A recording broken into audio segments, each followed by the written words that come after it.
Hello, hello, hello. Don't know how many people we have in here yet, but we're live. Myself, Steve Langley, co-hosting again today, but Steve's only on audio. What's happening, Steve? Hey, not too much. Too much. We got a couple people in. We got Anthony's Fish Friends. Hello and welcome, Anthony. We got Rockford Fish Keeping, Pegastar Rena, Vinosky Tanks. Hello, Vinosky Tanks. Welcome. We got just kind of a mixed show today. I've been extremely busy with other things, fish room, work, family, everything. So we haven't been as consistent with live streams as I'd like to be lately, but we are going to have one today and we'll catch up on what's going on, new stuff going on in my fish room, Steve's fish room, around our local area anyways, and we'll just shoot the breeze like we always do. So, what do you got going on, Steve? Anything new and exciting? I'm expanding my fill and drain system so that I've got more tanks that I can automatically change water on. So I Oh, awesome. went and picked up some more PVC parts the other day. So you spent a lot of money. Uh, no, actually, not too bad. The half-inch stuff is fairly cheap, so Okay, it's like that's a holdback on doing the systems like I did. Was the PVC? That was the most expensive part. yeah, especially for the bigger Yeah. What sizes. what were those? Those like the inch and a half shutoffs were. I think I got them for like $18 or $16. $16 at Home Yeah, Depot. But right. at the pool store, they were like 20, 25, $30, weren't they? So yeah, $30. Yeah, so that adds And up then fast. Oh yeah, absolutely. The weird thing is, the half-inch one is $5. Hmm. Yeah, the 3/4 wasn't too Right. bad. So I'm not sure why it almost seems like it doubles every time you add a half an inch or a quarter inch. It is dramatically bigger. Like the inch and a half shutoff is like huge compared to a 3/4 inch shutoff or a half inch. Half inch looks really small actually, but for your application that works good, eh? Yeah, because it's just draining and filling. Half inch. Most of my tanks are under 75 gallons, so half inch does it fairly quickly. I think for my top rack on my clownfish rack, when I put what I'm going to do is two 20-gallon longs, and I'm going to divide them in half, so they're essentially 4 10 gallons. Yep.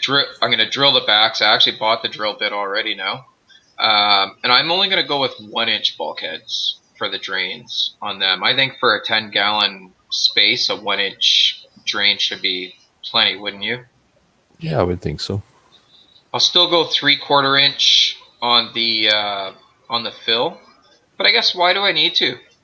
Why wouldn't I just go half inch? They don't need three Yeah. quarter inch. No, they don't. Yeah, that might be an idea. I'd probably get better water pressure up to the next rack as well. Yeah, you'd get a little bit better flow rate. I would think. Yeah, that's not a bad idea because I But can always tee off the 3/4 with to a half-inch tee, right? A reducer tee. yeah, you can. Yeah. All right. Well, maybe I'll Uh, do that. And it works out a little cheaper for you too.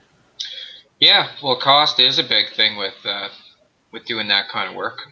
I They, will say go to the Home Depot though. They have the best prices. they do, eh? A half inch elbow at Home Depot is 33 cents.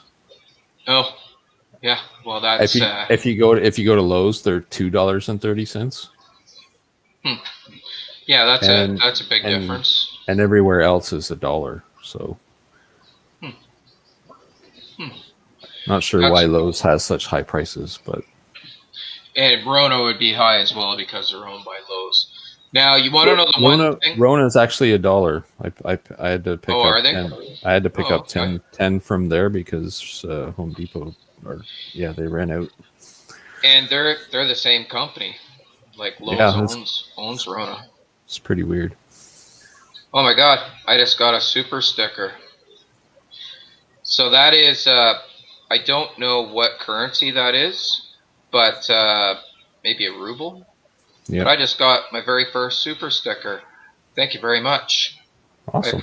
appreciate that. I didn't mention that to anybody even because I know it's on there, and but like I'm not begging for super stickers, but that is way cool, and I do appreciate it. It's just an option that I guess you get after you have 1,000 subscribers. So we reached that a couple weeks ago, and so that's an option now. Thank you very much. I appreciate it. It's awesome. Yeah. So what I forgot to mention to everybody, if you guys have any questions for Steve or I, we're going to get on to different topics and different stuff. If you have any questions for us at all, by all means, ask away. That's kind of what we're here for on a Saturday afternoon. If yeah, we're just killing time on a snowy day in Canada, and we're going to go through a few things we're doing around here. I'm going to go around and do a little bit of fish feeding. I actually have a couple of different cameras set up. If yeah, once we get on here, I see we got a question. I'll answer that first. But I got a cam. Some people have been asking to see my reef tank, Steve, my marine tank upstairs. So I have a camera set up on it. This is where my adult clownfish are, where I get all the eggs for all the baby clownfish that I have. But anyways, here's our question. Pegastar says, I have a question. How do I get rid of Detrius? I'm having a mini panic attack because I've never experienced it before. Well, what do you think, Steve? So, are we talking about just the detritus, or are we talking about detritus worms? I'm not sure. That's kind of, I was thinking the same thing. Um, maybe Pegastar can elaborate on that. Detritus itself is not a big problem for your fish, but just a simple gravel back would be. Yeah, it's just a bit unsightly. Yeah. But detritus worms. So I guess we might as well just answer both questions for both. So detritus worms are a little more tricky. I've used no planaria in the past, and that seems to work. I was just gonna go grab my bag of that to show everybody. But they don't hurt anything. So No, and I tend to just leave them. if you have a small fish, um, obviously I don't know what. Yes, the detritus worms. Um, so what kind of livestock do you have in the tank, Pegastar? Because if you have like guppies or even little neons and stuff, they'll eat them, and it's great Yeah. fish food. But if you just have a shrimp tank, which I'm assuming it's probably a shrimp tank because shrimp won't eat them, and they take off. Now it is a sign of overfeeding as well. Yeah. Too much nutrients. Goldfish, three Yeah. fancy goldfish in them. So Usually they're if probably too there's small. a lot of fish food and waste gathering in the bottom will cause them to explode. Yeah, so they're not going to hurt anything, and yeah, they're probably too small for your goldfish to eat to recognize them as a food source. But yeah, just a really good uh, gravel back, and maybe skip a day once in a while, feeding your fish, or feed a little bit less. Would you Yeah. say that's that's what I would do? But if they're freaking you out and you just can't stand looking at them, give me 1 second. I'm gonna go get the bag of chemical that works to get rid of them.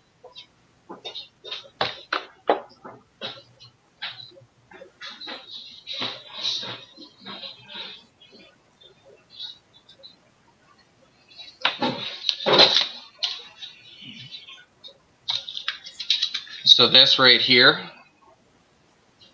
this will get rid of them. It'll get rid of planaria and Detrius worms. So you can find it. You can find it on Amazon. You can find it just about anywhere. So if they're really freaking you out and you can't stand looking at them, then that's your option as well. If you have like I said, some smaller fish, some guppies or something. Like I'm sure you never have these worms in your guppy tank, Steve, or your angelfish tanks. No, I don't see them too often. I have one tank that has them in it, and I just leave them. I don't even bother.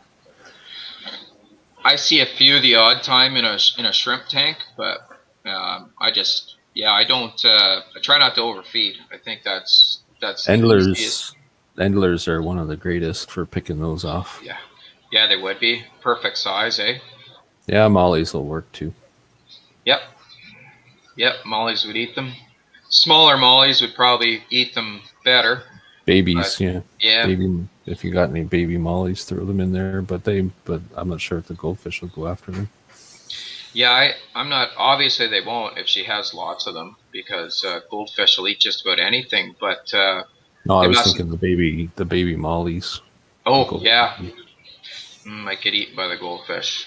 Yeah. Yeah, But yeah, they're harmless. Like I said, I look at them as a food source. I've seen them pop up, and honestly, I would take just a small fish. I've taken baby barbs when I was breeding Odessa barbs, and if I seen some in a shrimp tank, I'd put a baby Odessa barb in for a day, and yep. it would literally clean the whole tank of them up.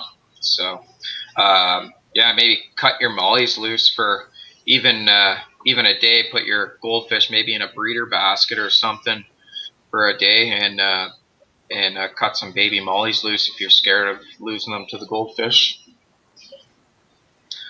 But yeah, 3-month-old mollies would probably work just fine. Yep. So that was a very good question. I like questions like that. We don't always get a lot of good questions like that. Um, so you got your autofill system going, and what rack is that going on, Steve? Is that going on like when you're facing your fish room On from the like the left. on the left? Okay, so where you have your L128s and Yeah, angels exactly. Yeah. and convicts. Yeah. Yeah, so I did the back wall first just because it was next to the drain, so it Okay. was it was an easy one to do, Okay. and I enjoy it so much I decided I'm going to expand it to the left side. The right side, I'm not sure how I'm going to do it because I have to get the piping across without blocking the aisleway, so Mm. that might be a little bit of a tricky one. But if I can get most of them on autofill, then You could run it almost. You could run it along the ground across the back rack, though, couldn't you? um, the drain part of it, I'm not too worried about. It's the fill part that The I fill. because my bucket's on the other side, so I have to run the hose across, Right. and then I don't want to have something permanent there because I got to get to the sink and stuff, and people want to trip on it. And, Well, not only that, you're going to be moving your fish room tentatively, anyways, right? So you don't want to get doing yeah, anything too permanent. yeah, exactly. Yeah. Right on, man. Right on. I'm going to remove myself, and I'm going to. Oh, sorry. I'm going to add this, and we'll just put that on there. So yeah, Decorated for people. Christmas and everything. Yeah, it's all fish messed up. Nicole did that. She likes every year, actually, since we've had that tank in the dining room. She's put some Christmas lights on it. But yes, that's our 65-gallon tall. Uh, I won't want to call it a reef tank because it's a desolate reef tank. But reefers would cringe looking at it because it's not up to snuff. But to be honest, I haven't paid for any corals in this entire tank, and actually, I've only paid for 3 fish in this tank even. Um, so yeah, I think I've done pretty good for doing everything on the cheap on I'd it. say. I don't know if everybody can see, but that male's actually looking after eggs in that flower pot right now. I can see it. You can see the Yeah. little brown patch on the top there. So those eggs are due tomorrow night. Tomorrow night, and I might actually try to film it. sorry, film it. I sound old. Video it. Um, there's no film anymore. But yeah, I might try and film the hatching. I don't know though. I don't know if I want to threaten screwing it up. But yeah, these eggs are going to come out tomorrow night, and they're actually going on the clownfish rack, the very last tank on the rack. They're going to go in there, and I'm going to try raising them there. Reason being is I'm trying to have a zero ammonia life for them at the start. Reason being is that they get gill problems if they have ammonia when they're young. Right. And I've noticed even, I'll pull up another camera actually. This camera here. So these here are like 3-week-old babies. And these babies, some of them have the gill issue and some of them don't. And I was doing 50% water changes every single day on them. And some still have it. That's amazing. Yeah. So, okay, Roscoe, you're being a bit of a jerk here, so you can lay down. Lay down. Down. So are you going to keep it just continuously dripping, or? Yeah, that's the idea. Sorry, I just gotta get my dog under control. He's being a jerk. He's trying to jump up my lap. Lay down. Down now. There we go. Stay. Yeah, so that's what I want to do is a continuous drip, but I have to still maintain green water in there, right? Mm-hmm. Lay down, please. Down. We're gonna go upstairs. All right, good boy.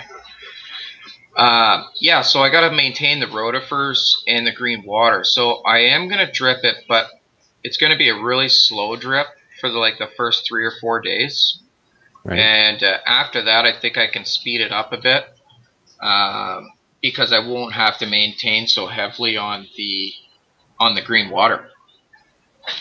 So that's the only thing I'm scared about, losing all my green water. Right.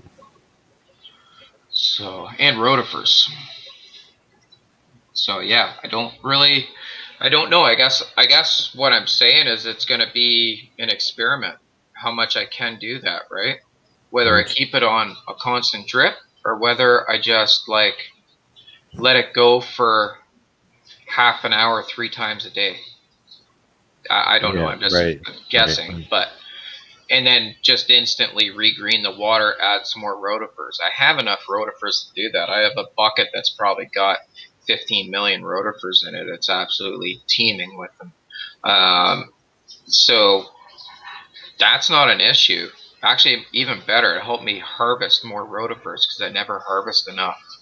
I don't know if you're aware, if anybody else is aware, but if you're getting into breeding clownfish at all, you're not.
I'm back. Welcome back. Yeah, Ross will unplug my computer. Oh, that's great. Nice. Yeah. So thank God I made it back. Jeez. Anyways, I got rid of Roscoe upstairs because he was in a real pain. All right. Chris John, welcome. I'm back here too. So now that the computer unplugger is gone, we're rebooted. I was talking about, yeah, it's going to be an experiment how how we try to raise larvae in an overflow system. And yeah, I don't know, Steve. I'm going to play it by ear. I think I'm going to play around with it and see if a constant drip works better. Uh, Right. The one thing I'm worried about with a constant drip as well, though, is I'm going to have a fairly fine screen mesh on the overflow. So I'm worried about it clogging if Yeah. I'm at work. Yeah, especially if there's a lot of green water and rotifers. Yeah. That'll clog it up quick. Yeah. So I'm going to Hmm. play with it and see. I do have the help from Nicole when I'm not home and she is home. I do have help from her to make sure that nothing bad happens, but I don't want to solely lay that on her. Right. So, I mean, yeah, maybe the other thing you could try is to put an extension on your overflow so that it reaches the bottom. And then you can just do like a drain and fill kind of thing.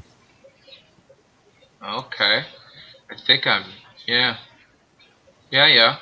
And then you could do that 2 or 3 times a day if you wanted to. Mm-hmm. Yeah, that's not a bad idea. It's still gonna, I don't, yeah, if we're gonna do the drain and fill, yeah, most definitely. But yeah, it's something I'm gonna have to play with. I think it's gonna Yeah. work fantastic once I get it dialed in. Yeah, once you figure it out, how fast you can do it. And Because like it's hard to see these guys right now because most of them are at the back of the tank. But maybe I'll put a little food up front there, and more of them will come up front. But most of them have good gills. I've only seen like one so far, one or two that the gills are questionable. good. So with a 50% every single day, we're getting a better result, I believe.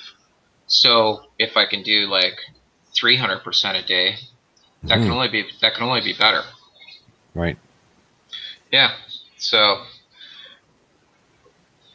hello, Chevy Fish. Welcome. Welcome. And yes, well, that was my very first super chat ever. Very first. I don't even really know how it works, but very appreciative, and that was very nice. So, hello, William Pridemore. Welcome. We're just talking about right now with the baby clownfish. I have a batch that's ready to hatch, and I'm going to try a different technique in hatching the larvae out, where hopefully I can keep all the ammonia out of the larvae tank. Um, and yeah, it's I guess the debate, and it's not even going to be a debate. I'm going to try them both and see which works better, just a constant drip or whether I just do a fill and drain. Um, I do a fill and drain, you know, 3 times a day, morning, afternoon, and night type of thing. Hmm. That'll Uh, be cool. yeah, it'll be neat to see if there's different results, if they grow faster in this system, or what happens. Yeah, William. So the babies are a result of this. I have a black onyx and an extreme snowflake there, and as you can see, uh, they actually do have eggs that are ready to hatch tomorrow in that ceramic pot. And something that surprised me, Steve, was you can see that anemone has moved way up high now on the rock. Like there's no anemone near that pot anymore. And Hmm. that's why I put that pot there because they were hosted to that anemone that is like a foot above the pot now. Right. But and it had moved before they laid, and they still laid in that pot and didn't worry about hosting that anemone. I thought they would not have laid there, and they would have followed that anemone and laid underneath it on the rocks. Right. Okay. I guess maybe they associate the pot with where they lay their eggs now, because you've been doing that for a while, right? Yeah, yeah, it's been a blessing. The very first batch I have here, they those babies came off of a piece of live rock, and I literally like dug the tank apart. I was so excited to have eggs because we had actually already we had purchased all the stuff for it, all the rotifers and the rotifer food and the culture buckets and all Yeah. that shit. We went through all that commotion to get it shipped into Canada, and I was like hell, I'm not hatching some eggs now. So I literally took like a 10-pound piece of live rock out, took a cold chisel and a mallet outside in a. It's amazing. Any of them actually hatched. So I took a cold chisel and a 2-pound mallet outside in a tote of water, and I smashed the shit out of this piece of rock like into 4 pieces to get a chunk small enough I could fit into a 10-gallon tank so Oh they my could god. hatch that night. And I did, and that was like, yeah, I got 100 babies out of that. So that vibrations, don't worry about vibrations or impact or anything like that. They'll live. They'll do just fine. It's funny, and yet the net will scare them to death. Yeah, if you try and net them when they're like, say, between 10 days and 16, 17 days old, they'll probably die as soon as they see the net. They just, yeah. I was, those 3-week olds that I have over here, um, I was scared when I moved these guys that I was going to put a net on them and possibly kill them because, yeah, they were just past that stage, but I had literally no scare deaths from it. That's good. A fury and a midnight lightning. That'd be interesting. Is the midnight lightning even the same breed of clownfish? I'm not sure. It's not like Yeah, a maroon lightning, is it? all the naming is confusing to me, so I have no idea. Yeah. Yeah, so anybody watching this live stream looking for clownfish advice, just remember I I just started this. And Steve actually you started well, Steve's got my baby, so uh, yeah, we're just learning this stuff here. And yeah, the names, I'm starting to get some of the names, but I don't have all the names down. I have literally 1 year of marine tank experience, so I am by far an expert in the field. Um, I've had a little bit of success, but I've had a lot more failure than I've had success. So, I had a okay, saltwater good. tank, I don't know, maybe 30 years ago, but I'm just getting back into it myself. Yeah, it's so cool. It's changed a Like lot. like I've actually, yeah, it's Culturing corals when I first had my saltwater tank was unheard of. oh really, like fragging and was Yeah, unheard of that then. that wasn't even a thing. Okay, I guess what I like about the saltwater A is the challenge. I'm a fish breeder. I like breeding fish. That's what I've always done. I've never been much into aquascaping and all that stuff. I like it. I have appreciation for it. And it's beautiful. I do it sometimes. Sometimes I apply myself to it, but most of the time I'm more after, I guess, it working well, being efficient, being maybe not even a natural habitat, but a habitat that emulates a habitat that will entice fish to breed. That's more the landscape Mhm. I've always gone for with my tanks. Yeah, same for me. I've always been a breeder.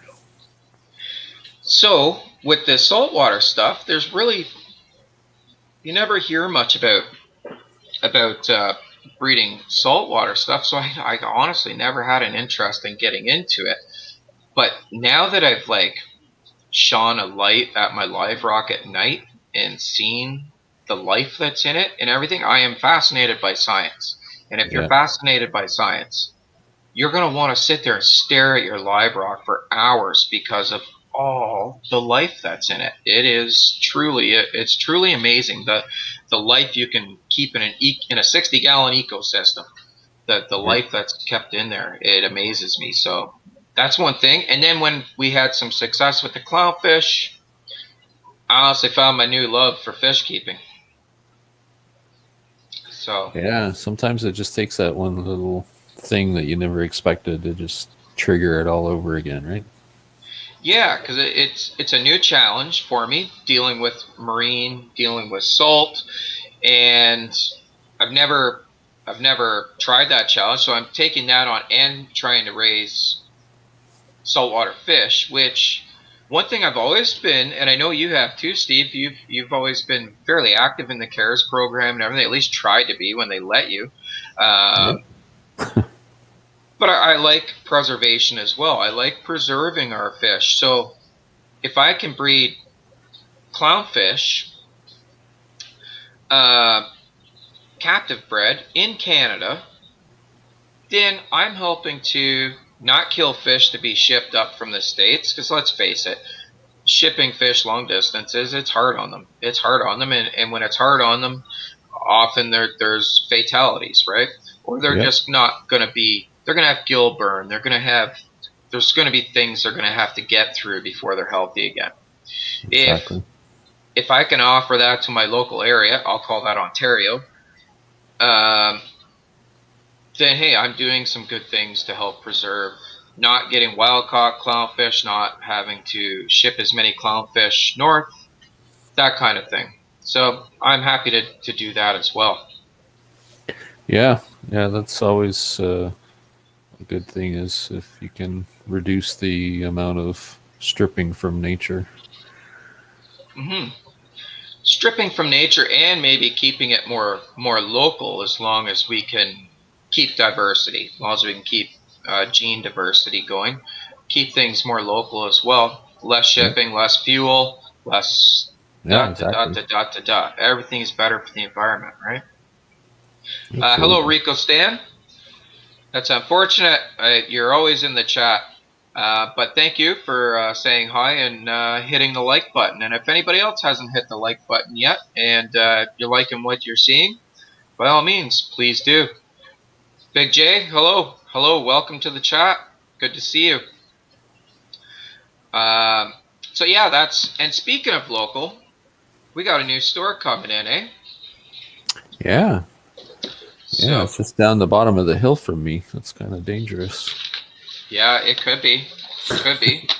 Uh, Barrie, Ontario, Canada, we're getting a new fish store, which I think for most of us in the area, it's welcomed. Like, what do we have here? What do we, other Yeah. than, we In have a our few, area, next to other than box stores, it's nothing.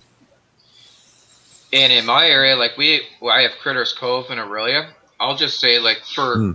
they're more geared towards the um, new hobbyist. We'll say there's not like any crazy wild varieties of fish there. But you can get a lot of cool, neat supplies there, and they treat me really well, and I'll still continue to support them. But it'd be Yeah, neat for to sure. see just some variety. And for us fish breeders, maybe another avenue for wholesaling our fish. Yeah, that's a good thing. Yeah. Um, Yeah, it should be interesting. I've spoken to the guy a few times. I've been to his house, purchased a few things from him, and he's got quite a big setup in his garage. And he said he was going to be opening a store soon. And now he's working on racking, and he's getting pretty close. January is what I seen on their post today. They actually posted something in our local fish club saying they're looking for a livestock manager. So that almost got me in trouble because I seen that post and I was like, dream job, love it, but I'd probably end up out of another relationship. That things wouldn't be good. I'm pretty sure I'd be living in a cardboard box. Everything if I give up my day job to go be a. Uh, but that would be an awesome job, wouldn't it? Yeah, it would certainly be fun. I think so. I think well, we talked a little bit before this that it wouldn't come without its challenges. That's for sure. Its challenges, I think, would be, uh, yeah, getting unhealthy fish shipped in, having to deal with all that, especially with a new store because there's going to be a lot of Yeah. new tank syndrome going on probably. So everybody's going to be in a rush to get fish in. And Well, my guess is he's gonna take um, cycled media from his own fish room. hmm At least that's what I would do. Like yeah, he's got a massive fish room at home, right? So yeah. he could very easily just drop in a bunch of cycled media and be ready to go. Hmm. Hey, maybe you should see if you can get him on the show, Steve. Maybe we'll get him on here and we could get it right from the horse's mouth what's going on. You got a bit of a connection there, eh? Maybe. Maybe. Yeah, I could send him a Yeah. message and see what he says. I don't know. What's everybody think? Would you like to talk to someone who's opening a fish store? I would. I'm quite interested in that.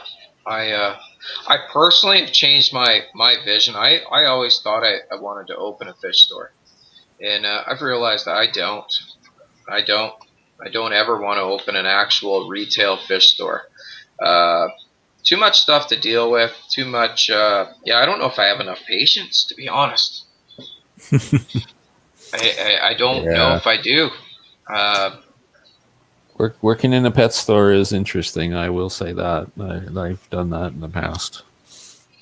right. I bet you by like day 4, I'd be like, "Have you never heard of a cycle? I've told people." You know what I mean? Like I'd be, yeah. Day 4, I think I'd be freaking losing it on people. So Yeah. Well, yeah, that's one of the biggest challenges, right? For people like us that have been in the hobby for decades and have learned all these things over the years, and then you walk into a pet store and you hear the staff members talking to some new guy that's getting into the hobby, and it's like, oh yeah, just throw the fish in there, it'll be fine. yeah, right. But you know So what? you have to compete with that as a store, right? Like you can't in your head you can't say to the person, yeah, here, just buy everything today and go set it up and you'll be fine, no problem, because in the back of your mind you're saying, nah, that fish is going to die if I tell them that, Yeah, you're right? you're an accessory to murder. But the other stores don't. I don't, and it's not everybody in the stores. It's usually the kids that don't know any better, like Now, the older folks that have had fish and have bred fish. They're they're telling them more reasonable things, yeah, and they hide in the right? corner. They don't have to talk to anybody. Yeah, right. So now I'm just gonna throw this at you because I could see this happening. I can see this happening. I could see someone like you or I even working in a fish store, either as like, yeah, in the livestock department, wherever, and we would get asked questions, and we would answer those questions effectively and with the best knowledge we have to not stray anybody the wrong way for the best health of the fish. But then that person says, well, I can't do that. What if I did it this way? And let's say, I'll use that as an example. Um, can I just put an air stone in instead of a sponge filter? Well, you said, well, no, a sponge filter would be better. You're really not getting any beneficial bacteria from the air stone, blah, blah, blah, blah, blah. You re-explain it to them again. But they say, well, I really don't want to put a sponge filter. I just want to use an air stone. Will it be good enough? If you hear that, if you hear somebody argue with your judgment, they ask you for advice, you give them advice, even if you give them 2 or 3 different options, because sometimes one option isn't the be all end all, right? Give them two, but they, no, no, those are either too much work, too expensive, or I'm just not willing to do that. But I still just want you to say that the way I want to do it's okay, is what they're doing. I think if you heard Yeah, that enough times, Steve, you'd be like, yeah, yeah, yeah, go for it. You know what I mean? Like I think that's what happens to a lot of people. Start out as good yeah, employees, but they've just been beat down by stupidity and ignorance. Yeah, it's quite possible. Yeah. It's very possible. I mean, the store that I worked at 30 years ago, um, we used to refuse people. Like, they wanted to come in and buy like 100 fish, and you start talking to them about their tank size and if it's cycled or not. If we had any doubts to the health of the fish, we'd refuse them. We'd say no, go somewhere else. Hmm. Do you think running a fish store with excellent morals, looking out for the health of the fish, without and doing that today, do you think you'd stay in business? No, Do you think the we wouldn't. reputation of being an honest store but hurting people's feelings would stay in business? I don't think it would either.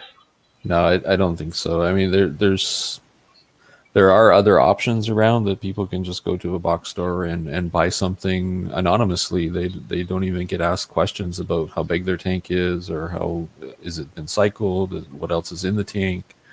None of that, right? They just guy you walk in, you grab a sales rep and say, I want 10 of those. Yeah, And he's like, yep, no problem. Here you go, 10, and off you go, right? Like there's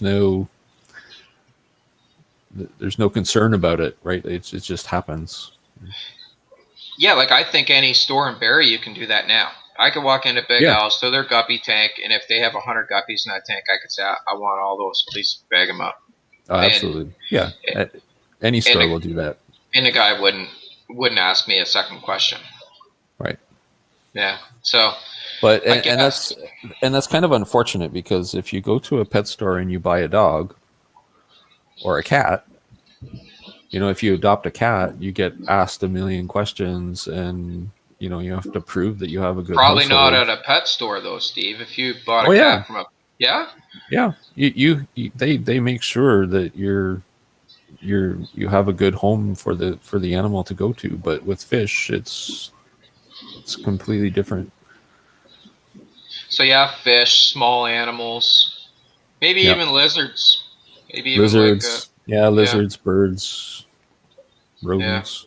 But if it's a cat or a dog, Cat or a they're dog, they're a lot more concerned. stringent. Yeah, they Yeah. do, like they register your phone number and make sure Oh you've wow. got like vet contact and everything. And Hmm. yeah, it's very very different for cats and dogs versus other small animals and fish. Yeah, that's crazy. That's crazy. Absolutely crazy. And it's fish.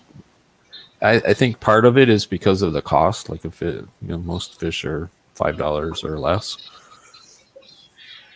Well, yeah, cost and and they're viewed as fish don't have consumable. feelings. They That's what can people say. they're how do you say it? Expendable, Yeah. right? Well, they're consumable and expendable. Yeah, you had it with just go buy another goldfish, right? You kill Yeah. your goldfish, you just Well, get another yeah, one that looks the same, so your kid doesn't think the fish died to save the child's feelings, but kill another fish, right? So yeah, no, that's been going on since and the I beginning of think time. it would be really nice if the hobby would shift away from that and look at them as more like an investment in a pet and a friend that you're going to have for a long period of time, instead of something that just throw in the tank and it might live, it might not. And that's amazing that I have noticed it a little bit. Like if you went on Facebook or something and you posted a picture of you torturing a fish or something like that, yeah, you'd get this shit slammed out of you on just about any fish group.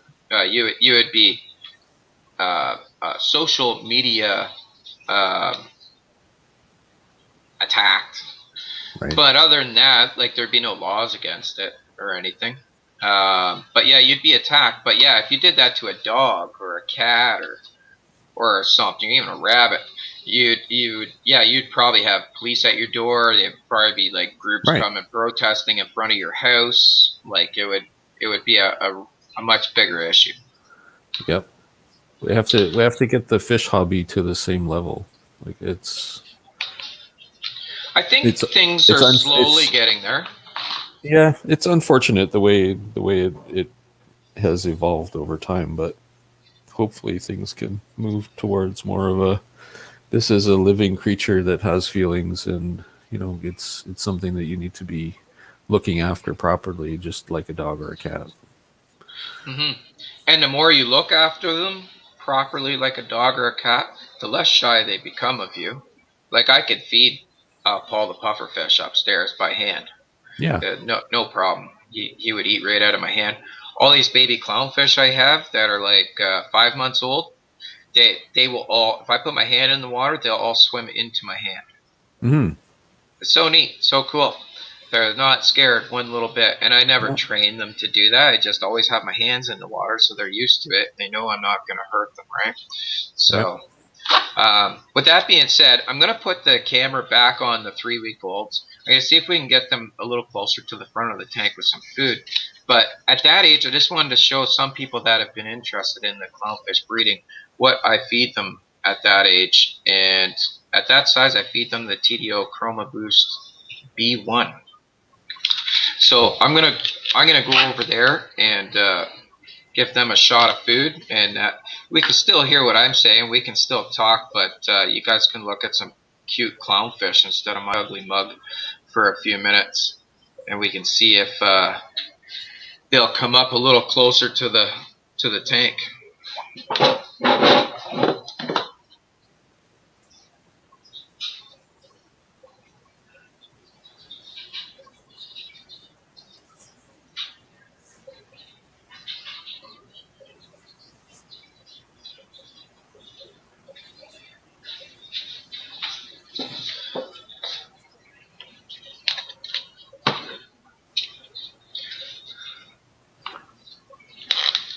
So I don't know if they all will come up front because I usually actually feed them in the middle of the tank. So I don't want all the food going straight into the the drain there. But I put it up front to see if they'll come up. I'm sure Looks like everybody's hungry. looks like it's making it to the back. Yeah, yeah, it all kind of circles around. I am going to put a sponge filter in this tank as well. I have a seasoned sponge filter to put in just to Oh give yeah. the whole tank a little bit more movement. Now I had those two 10 gallons that I put sponge filters in Yeah, for the clownfish that I had to separate, and I'm getting a lot of salt creep accumulating on the lid. yeah. Salt creep's a thing. Yeah. But in my other tank, just with the power head and the spray bar, I don't get any salt creep at all. Yeah, the sponge filters are pretty hard on the salt creep because the bubbles go up and pop and Yeah. fucking spray the salt everywhere. So you need like a little dome for it to splash into on the top. Yeah, like a deflector shield. Yeah. Yeah, so they're not really coming up front, eh? All the food's just going to them. So that was a fail. Looks But like they're having fun with it though. yeah, they are. This camera sucks too. The camera that I have on them. Uh, I got to get a better camera. I want to get a new. Well, I'm talking to you. You don't even own a webcam. No, But I was thinking I might invest in a couple for the fish room so that I can just shoot them all up on the screen. yeah, you can hook up as many as you want now. You can get them Wi-Fi, right? Hmm. So that's what I was thinking. Is my next one's gonna be like a 4K Wi-Fi. Even though I use StreamYard and I use StreamYard like the premium package, Hmm. and so that lets me film in video in uh, HD, Okay. 10 what is it 1080p? Yeah, Yeah. Yeah. um, but it doesn't go as high as 4K. But anyways, it would be nice. I want to find a webcam that I can actually zoom in with. Um, Hmm. That would be cool. Yeah, that'd be neat, eh? And Wi-Fi, and then I could just put it around at any tanks in the house. Hell, if I can get them cheap enough, because they are usually pretty cheap. I could have 4 or 5 webcams on different stuff. So any questions anybody has, we can move the or possibly have a webcam on what the subject they want to talk about. So Yeah, that'd be that's what I was thinking for the fish room is just put some cameras around so that you could see them. yeah, yeah, it would be neat. And then the other thing I want to try, I don't know if anybody in the chat's tried this, but my iPhone 11 is supposed to be like waterproof, 100% waterproof. Hmm. So I wonder if I could put my iPhone, if anybody's tried, I don't know if I'm willing to try it with my phone first, but I guess I could look it up. Someone will have something posted about it. If I could actually take underwater video of my fish with my phone. I'm not sure about the phone. I know other people have got what are those little cube ones? Little Oh, cube cameras, GoPros. GoPros and stuff they Yeah. have that they So submerge in the water. what I think a lot of people's issue with is in the phone is you can't use the touch screen to turn the phone on and turn the phone off. As soon as you get water on your screen, it don't work, right? So, No. but I have a solution for that. I have an actual remote, uh, like a key fob thing to run my phone to turn the video on and off. I can even take pictures with it, click pictures with it without touching the screen. It's just a button I click on this fob. So I could actually start and stop the video underwater with the camera without touching the screen. That's cool. But I don't know if I'd wreck my phone putting it underwater. Yeah, I don't know. Yeah, Rico Stan says they're cheap GoPro knockoffs on Amazon for like $50 that are actually pretty decent. Oh, that's And good to he know. says hi to Chevy Fish. But yeah, I wonder if I can do it with my phone. My phone takes kick-ass videos, like really nice videos. So that'd be neat to not have the glass interference when you're taking videos of your fish. Yeah. Yeah, Like imagine definitely. setting your phone up right beside your anemone when you have like 20 baby clownfish trying to host the anemone. Like those would be pretty cool videos, I would think. And I've seen it happen in my tanks where I put an anemone in with like 5-month-olds, and there's like 15 of them in the anemone, and it's so cool to see. As soon as I come to the tank, though, they all take off out of it and come to the front of the tank to get fed All right. because Yeah. that's what they do, right? Yeah. Yeah. That's cool. Yeah, it's neat. It's neat, but I'm always looking for other ways we can try to get some neat videos. So yeah, that's one way that would work. One thing I wanted to bring up to everybody, and everybody remember still, if anybody's just come on to the chat, just joining us, if you have any questions for Steve or I, by all means, ask away. It's we accept question and answer the whole time we're gabbing away about fish stuff. So the one thing I am going to gab about, it's more of a public service announcement than anything, but BRAS, the Very Regional Aquarium Society of Simcoe, is having its elections for its executive of its club. So if you are a BRAS member and you have not heard of this yet, get in contact with, I believe, Melissa Boyko. Yeah. And she'll hook you up with an email to cast nominations. It's what they're after right now, and it could be nominations for every single position. I believe some people are standing, but it doesn't mean you can't nominate other people for those positions. The more nominations, the better. That's what democracy is, apparently. So, if you have somebody in mind, and I would double check with somebody before you nominate them. Just saying, if they don't want to do the job, it's probably not good to nominate them. So, check with people and, get your nominations in. Do you have anything to add to that, Steve? You're an active No, club member as I well. think you got everything covered there. Yeah, do you know the actual election date off the top of your head? No, I don't. Yeah, I don't either. I don't either, but it's coming up, so just get your nominations in. I guess is where we'll leave that. I know Durham is having another auction this month. Um, This week, right? yeah, I'm I gonna think double it's this check week. that one right now while we're on here. I'll have a quick little look see. Let me get to that. The Durham group. Yeah, I'd like to give out accurate information here if we're going to give out information. Um, there it is. November 24th. Yep, this week.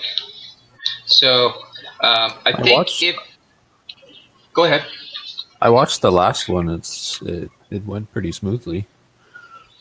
It went wicked smooth. I creeped on it too. I wasn't. I wasn't a You're supposed to be a registered bidder, and everything. You're supposed to read. I think we missed the deadline actually to register for it.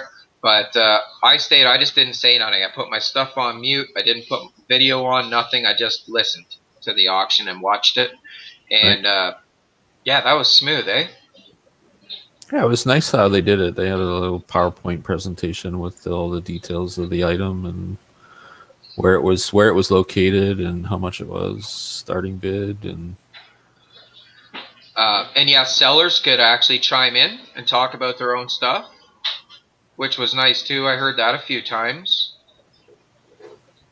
yeah, because they had some people that were coming from a little further away, so they gave them a chance to say, "Oh, I can meet up with you somewhere, a little closer." And let's be honest, auctioneers don't always know everything about every single fish. Absolutely. Yeah. That would be impossible. I'm not knocking any of the auctioneers. You guys do an awesome job. Not knocking any of them. It's just impossible to A, pronunciate, and B, know as much as the person breeding those fish. It would Right. be impossible to know about every single fish as much as the person selling them would know. So it gives them a chance to possibly give people more information and make a more accurate judgment on whether they should keep those fish or not. That's true. So yeah, I thought that was cool.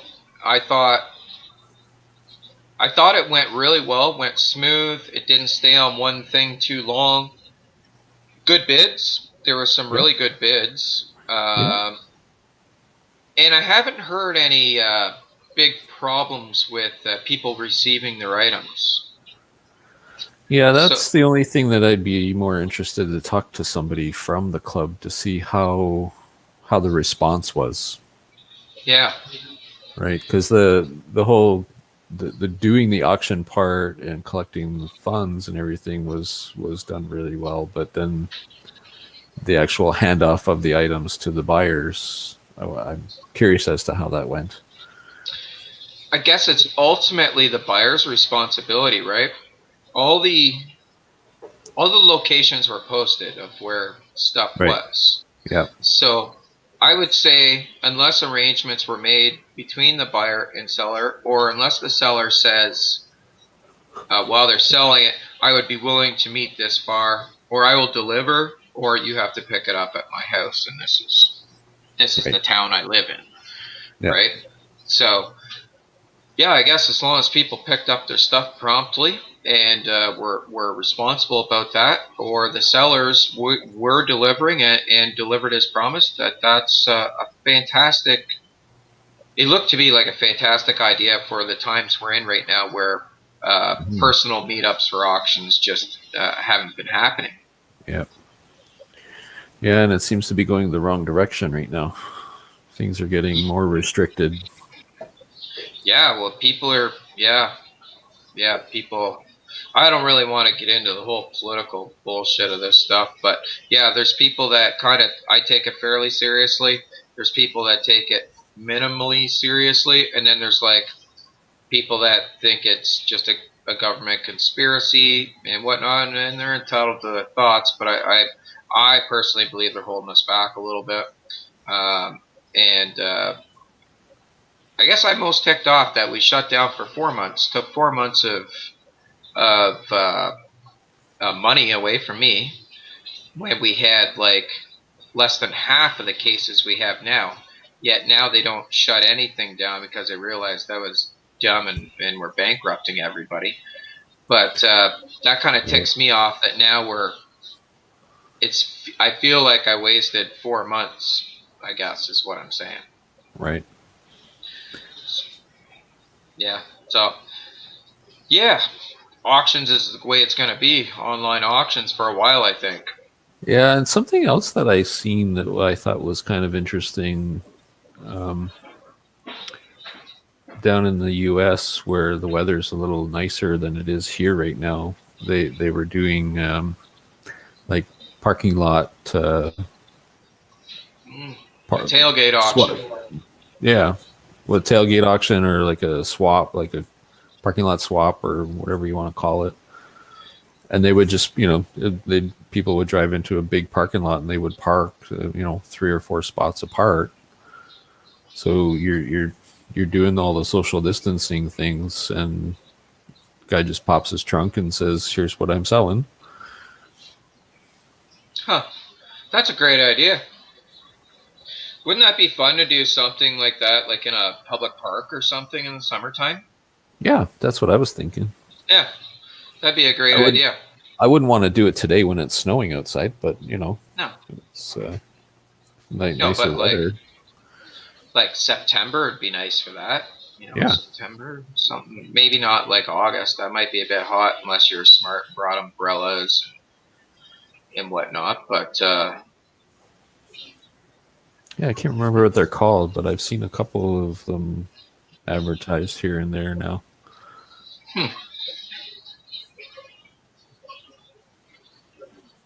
Life says, and Life is actually my very first super chat I've ever gotten. And it says, hello to all aquarists.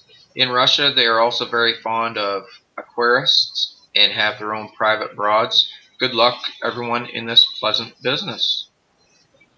That was a very nice notion.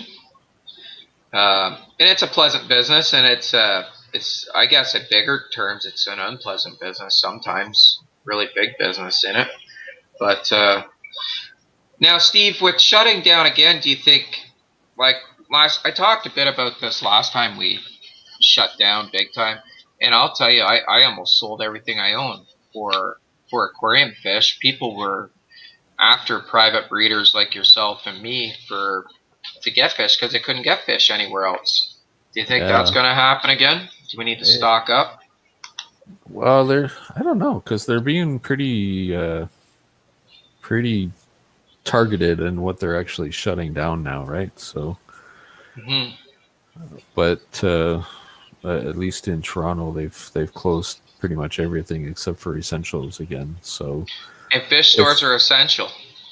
Yeah, because Yeah. you have to be able to buy fish food, right, or pet food of any kind, really. Mm-hmm. So, yeah, I don't. It might not shut down completely.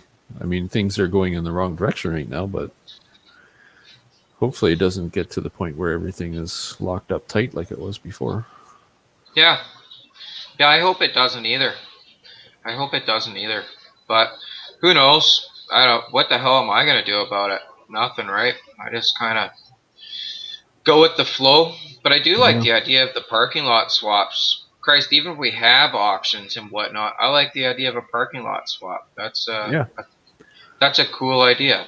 because. Sorry, go ahead, Steve. No, I was just gonna say it's like a vendor party, right? All your fish breeders and stuff are in one place, and you can just go and see what everyone's offering. And in the summertime, we don't have club meetings anyways, usually. So Right. that would be a great thing to have organized. And I would just organize it just with the club. I'd just put it out there for everybody. And club members welcome too, because it costs absolutely nothing to do. You just show up. Yeah, I think then the hardest part in the summertime will be trying to find a parking lot that's empty. Right? We'll have to go to a very unpleasant place where nobody else wants to go. Um, You know, or at this yeah, time of year, you could go to something like the Colts hockey arena there because the parking lot's always empty. yeah, yeah, you most definitely could. You most definitely could. I think we just got another super sticker. Now they might be closed in the summertime, so that might be a good spot to do it. I'll have to check the. I'll keep my eye on that parking lot whenever I go by there. Huh. Yeah, that's not a bad idea. It's not a bad idea. It'd be nice to have somewhere nice in the summer to do it, like a nice park or something like that. Um, just so we can uh, yeah, we got another super sticker. That was so awesome. $40 super sticker. That's fantastic. Sorry, I was mesmerized by that, Steve. I had never seen No, this that's stuff fun. happen before.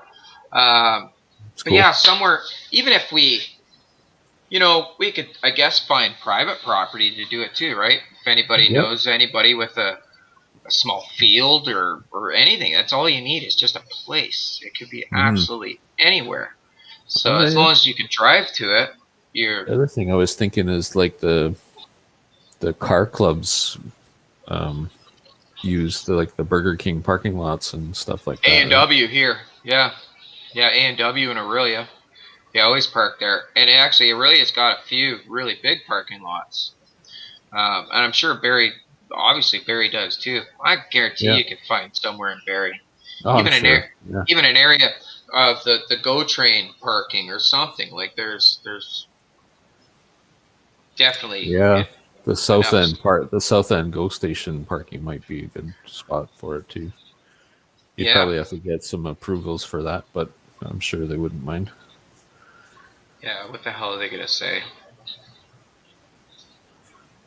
I like the idea of doing it around a restaurant because then you know people can come in Yeah, and grab a drink and some fries or whatever and walk around and yeah. Like Tim Hortons would be great if they had bigger yeah, parking lots. yeah, Well, there's a good idea. Uh, but yeah, Select Pet. Hello, Select Pet. Welcome. It says, seems stores are essential, delivery trucks aren't. Right? That's been happening. That's been happening a lot. Chevy Fish says, go to a forest preserve or a swamp. Not a bad idea, right? There's enough yeah, uh, church parking lot. yeah, or even a school parking lot in the summertime. Yeah, I guess you're Like the high. still trespassing, but I think if you're there with like bags of fish, I think they'll probably just be like, okay, geeks, you're all right. We're not gonna charge you.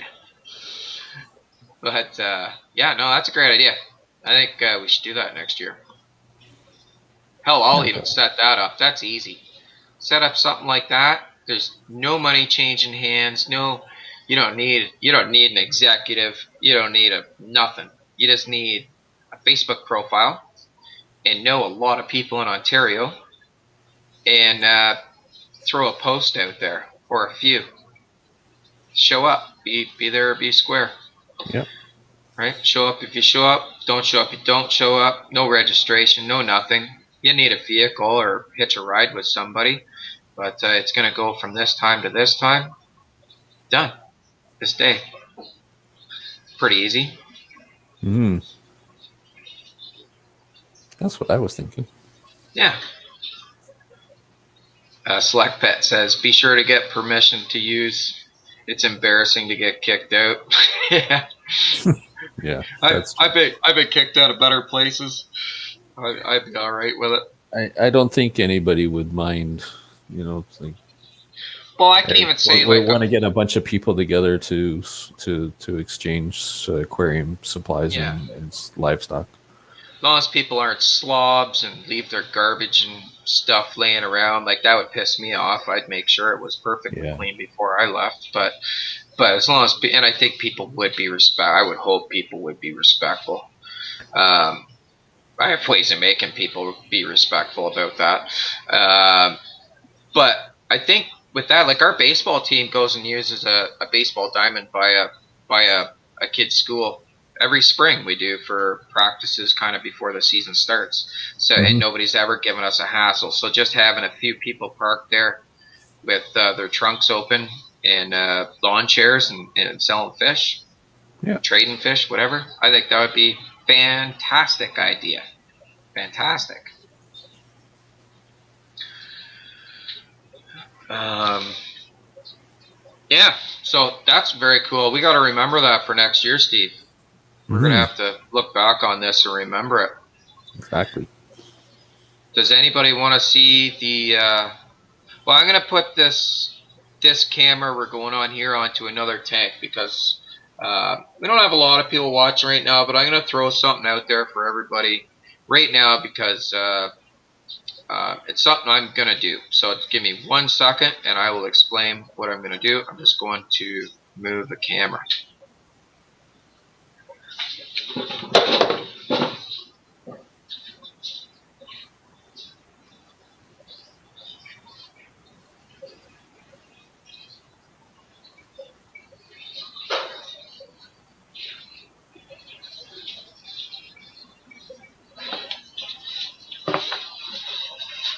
Oh, that's not bad for not being able to see what I was doing.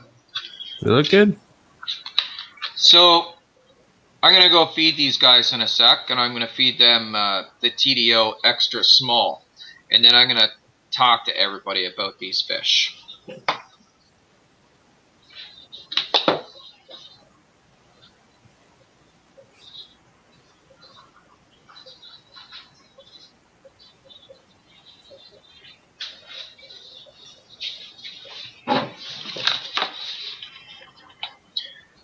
They really like to eat. I'd say. Yeah. So what I want to talk to everybody about these fish is I believe there might be one fish in here that's got good gills. Other than that, all the fish in this tank have compromised gills. And what I mean by that is I made a mistake when I was raising them. I did not know this was my very first batch of clownfish babies ever. And they ended up getting too much ammonia when they were really young and they gotten flared and or shortened gill plates because you can actually see the gills sticking out the backs of them a little bit. Um, to me, other than the visual defect, and I would think the possibility of getting maybe a gill infection a little bit easier than a fish that did not have flared gills or shortened gill plates. Other than that, they seem perfectly healthy, as you can see them eating. They're not any smaller. I have another tank I'll show you in a few minutes of clownfish that do not have shortened gill plates. A couple of them do in that tank, but most of them are clean. They're the same size, same activity level. They don't seem ill effect at all. I'm giving these away.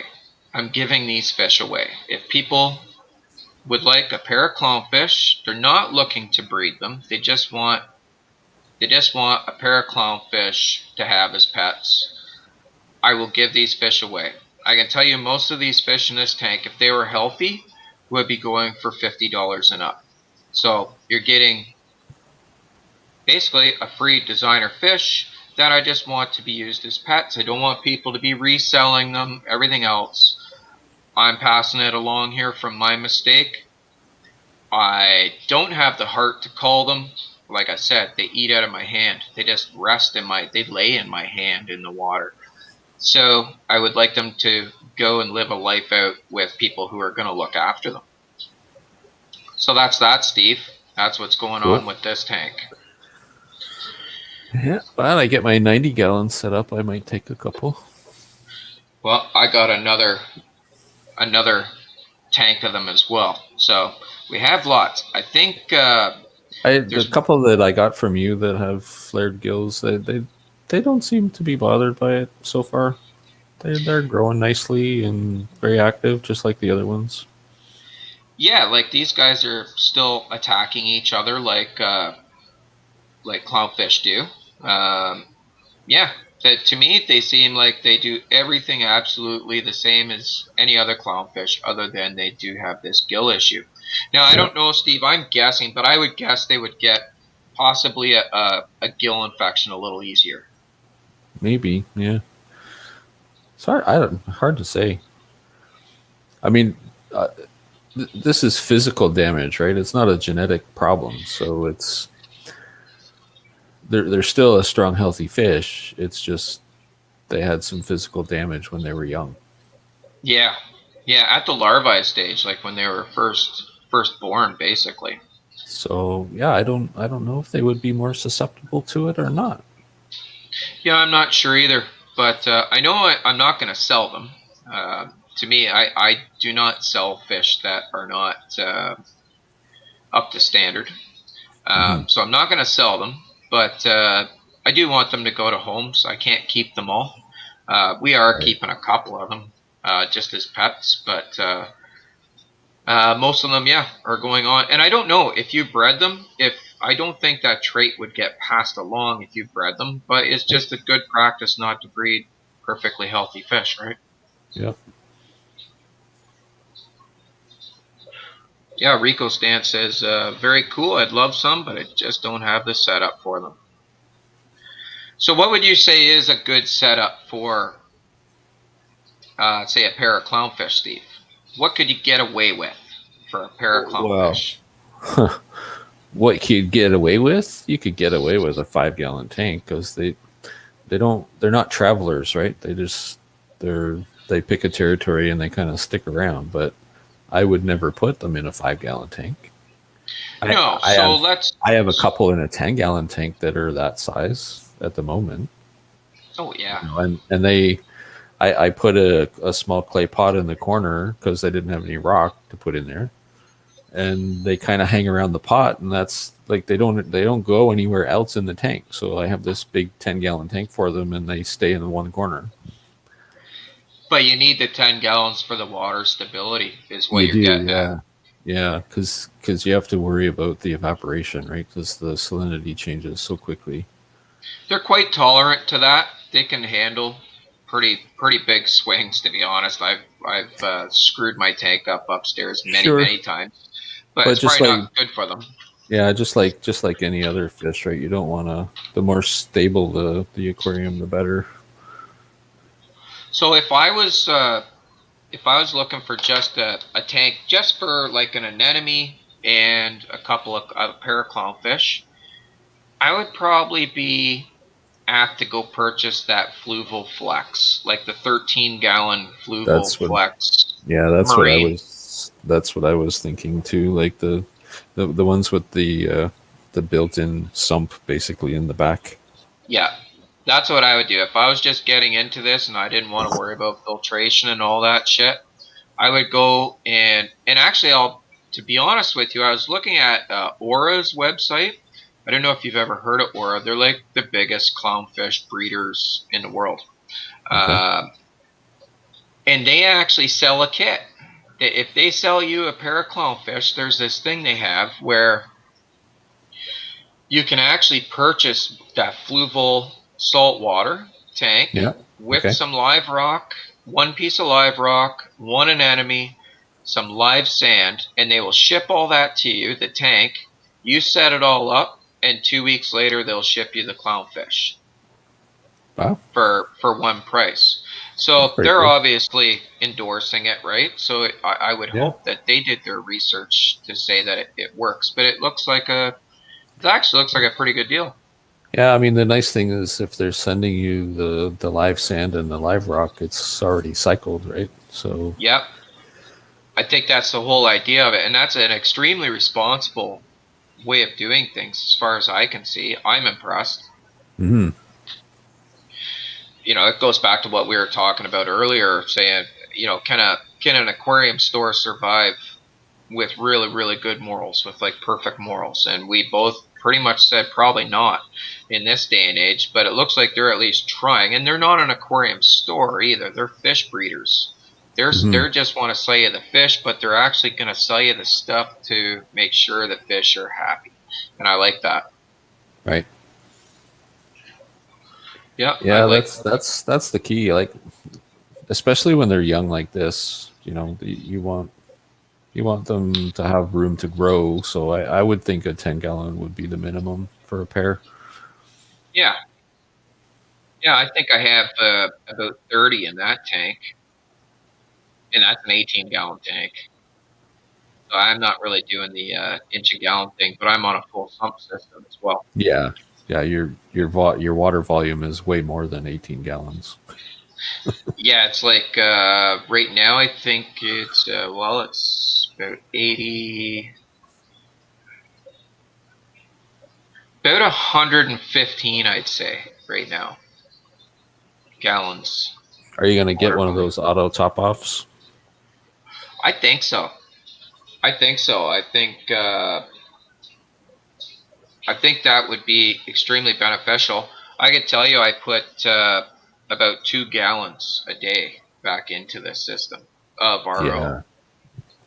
Yeah, that's a lot of evaporation, eh? Oh, Chevy Fish just found the Aura website, so I just posted that up. If anybody wants to have a look at that, what I was talking about, what they do for you, it's pretty neat. I think if I get to the point where I start selling large quantities of clownfish, I may do the same thing.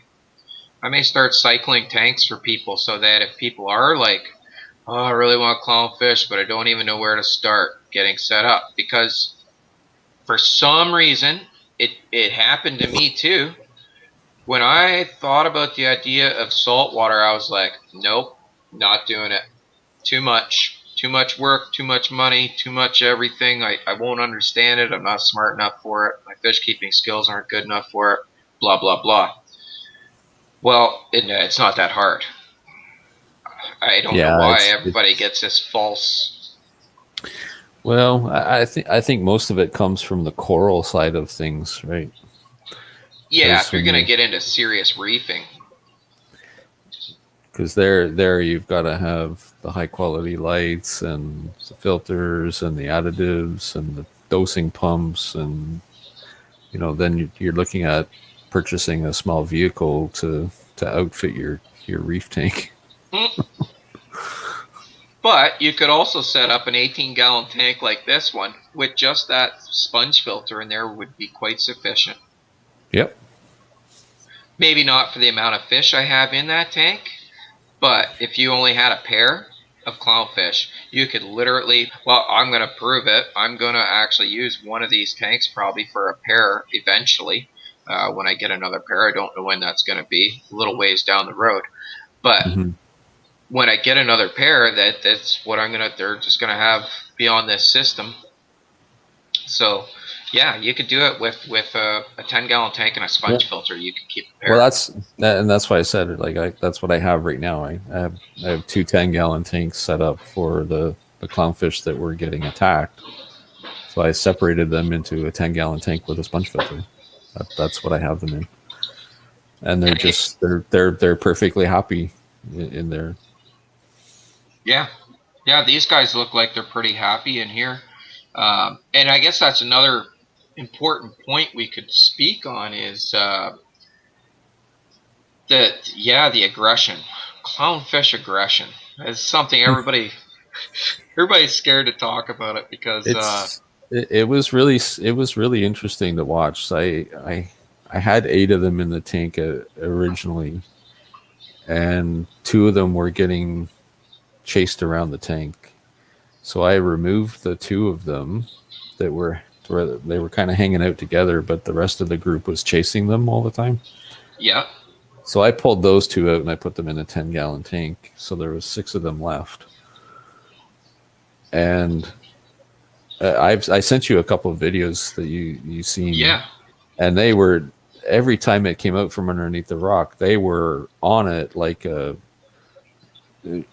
nothing that I've ever seen before. Like they would chase this thing around the tank, and as soon as one of them spotted it, all 5 of them were on it. And then it was a target. and then it just wouldn't leave it alone. And so I was finally able to catch it, and I took it out. And his jaw was all white from fighting all the time, and he was skittish, and he hadn't eaten for a couple of days because they wouldn't let him out from under the rock. Huh. So I pulled him out, and I threw him in a second 10-gallon tank, and he's recovering fine. He's eating well, and the whiteness on his jaw is all gone, and so he's recovering. But nothing like freshwater fish that I've ever seen. Like they, as soon as any one of the 5 seen it, they were on it and wouldn't let it go until it was cowered underneath the rock and out of sight. Huh. So, I guess we should take it back to like what they do in the wild. So, we're trying to keep a whole bunch of them together in a closed system. A very, very, very small closed system. They're used to the ocean, although they don't generally travel far. But as as larvae, when they're born, they travel really far. They could travel miles and miles and miles because they don't swim in any great direction, right? So, and this is why they're all males when they start. Now, I'm not telling you, Steve. I know you know this, but I'm telling everybody this. That's why they all start as males, because they get so spread out. They may search a long time before they actually find another clownfish that could be a suitable partner or mate. So one of them will turn into a female, and it would always be the more dominant one. But in an ocean, that little guy that's getting picked on, the little boy that's getting picked on by the girl, he can get way the hell out of the way and just move on. He'd be like, screw you, you're a little too aggressive for me, I'm leaving. Where, as in your fish tank, it doesn't have that choice, right? So we have to hope that they're going to be a good match. So when we bring them into closed systems, we hope that the two will get along. And if you get 2 clownfish young enough, generally it works out that one will become the dominant, one will become a female, and the other will stay a male. Now remember, females can never turn back into males. Once they make the switch, they're switched. Once you're a pickle, you can never become a cucumber again. So with that being said, you can have 2 and hope they pair. Pretty much everyone else is going to get picked on in that tank. Unless you do certain things like I'm doing in this tank, have 30 of them in a tight area. This is the only way I believe that you can successfully raise large numbers of them, is keep large numbers in a single tank. That way the aggression, it's kind of like cichlids. Kind of like African cichlids. That's what I was just going to say. It's kind of like Africans, right? But it's different again. Whereas the males are the aggressors with African cichlids. You want to keep one male to like 7 or 8 females. Whereas this, it's they all are. They just all are, and you don't even know which one's male and female. And then when one wants to be even more of a jerk, they turn into a girl, right? Like it's way different. So the vast numbers, I think, spreads that aggression around, because you can see even with these guys here, they're all picking at each other and just kind of being jerky to each other, but it's never the same fish that's getting it all the time. Right. Well, I will say that the 5 that are remaining in my display tank are very, very peaceful right now. And in fact, and 2 of them are actually just kind of swimming around the tank together all the time. Right. And then there's 3 that swim around the tank together all the time. Yeah, so they'll sort it out. So I'm expecting that they'll start fighting again eventually, just because there's an odd number. Yeah, there's a third wheel. Yeah. Yeah. Third wheel. And I'm kind of hoping that it starts soon, because I don't want to leave the one by itself too long. Why? Well, I like to keep them together in pairs if I can, just so that they hopefully do form a pair eventually. Yeah. I mean, they're still pretty young, right? Like they're what, 6 months now? So 6 months? I'm guessing, Steve, if you do keep one solo though, it'll just stay a male. Yeah, I don't know. And I if it's got no reason to change, right? I suppose. Yeah, I don't know. And it's not a dominant fish. Obviously, it's getting the crap beat out of True. it all the time. Yeah. It's the little wussy kid in the schoolyard. So Right. I it's don't probably gonna have stay a to male. have to do some more research on that because I'm not even sure when they start to sexually mature Hmm. and start to do that switch. Anytime. My research tells me anytime. Yeah. Yeah, like anytime from now. Uh, Interesting. Not saying you'll get them to breed, but they Right. they very well could start. Yeah. Anything that I've seen in terms of breeding maturity, it's like 2 to 3 years. Yeah, yeah. Chevy's fish says if both are evenly matched and one doesn't give in, it will be bullied endlessly, even to death. And that Yeah. is very, very correct. Very correct. Hello, Dean. Um, so yeah, that's a good question with them for keeping. So that's why I suggest pairs, and I suggest get them young. So a lot of Hmm. people want to buy them older, and I guess that's fine, but you're going to pay a lot more money for them too. If you buy fish that are like inch and bigger than an inch, uh, and they're already paired, you're going to pay a lot more money than if you buy two of them at 3/4 of an inch and let them pair themselves. And they should be successful if you get one maybe a little bit bigger than the other. I will say, I think when I brought them home, I think they were maybe barely hitting a half inch, Yeah, and they're stinking cute. yeah, they are. Yeah, they are. I'm going to move the camera over to my ones with good gills. There's a couple that have not so good gills, but most of these have good gills, and I'll feed them at the same time. I might actually keep a couple while I am keeping a couple out of this batch. There's not as many whites, that's for sure. The whites seem to get afflicted a lot easier.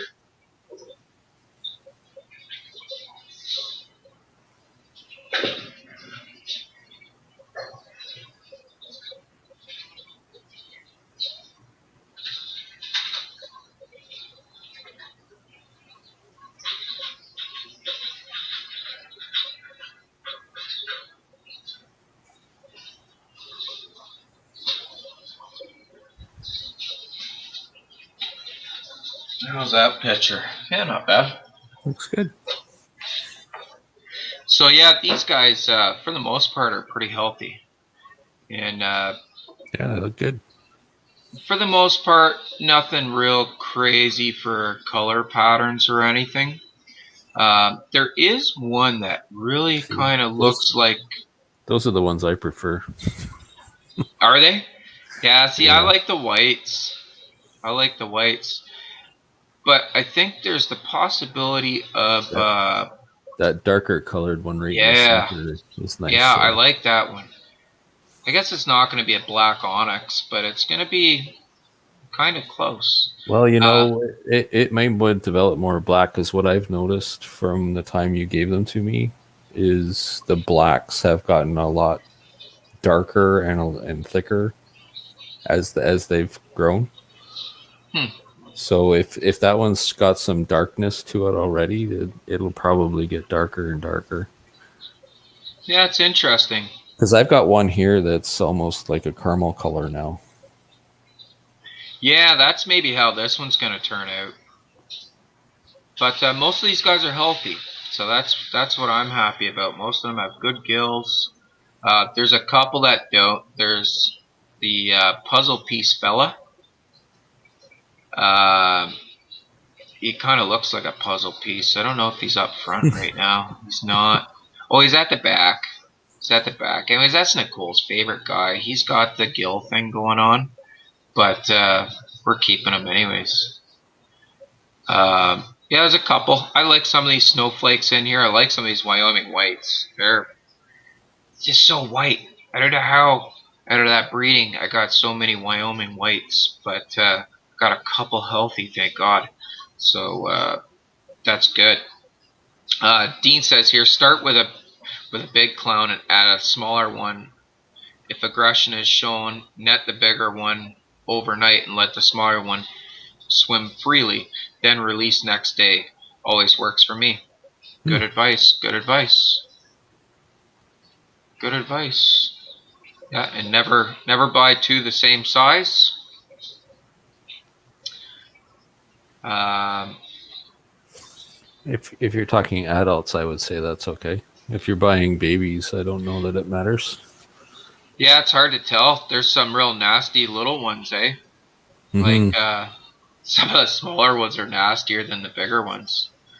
But these guys haven't been too bad. But again, there's like there's probably 30 fish in this tank, right?